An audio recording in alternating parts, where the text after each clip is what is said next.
प्रसव पर महिला माने निज शिशु को स्तन्यपान कराइबारे अनेक असुविधार सम्मुखीन होता केतेबेले महिला मानकर बिल्कुल क्षीर हो न था तो आउ किछि महिलांकर जेतिकी क्षीर होता है सेतिकी शिशुंक पई उचित परिमाणर हो न था।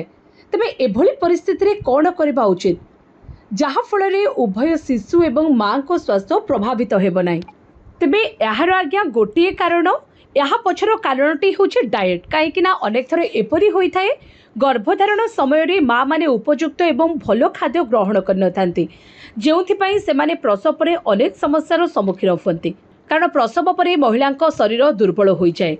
किंतु मन रखु शिशु को स्तन्यपान कराइबा एक भल खाद्य आवश्यक अटे। तेणु आज भिडियो में आपन को कहबी प्रसव पर भल मार भल क्षीर होगापाई कौन खाइबा उचित अटे।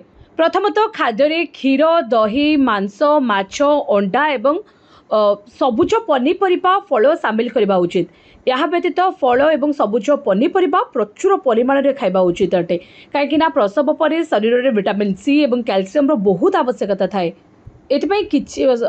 एथिपाई प्रसवर किछि सप्ताह पर क्षीर सेवन करें किंतु मन रखु कोष्ठकाठिन्य सृष्टि करुवा जिनिस खाइबार दूरे रुहतु। एवं सी सेक्शन बा सीजरियन डेलीवरी पर महिला माने fast food pizza burger chow mein भली जंक फूड ठारू दूरे रहबा उचित अटे। से भली रिफाइन मैदारू तैयारी अन्य जिनिस खाइबा ठारू मध्य दूरे रहबा उचित अटे।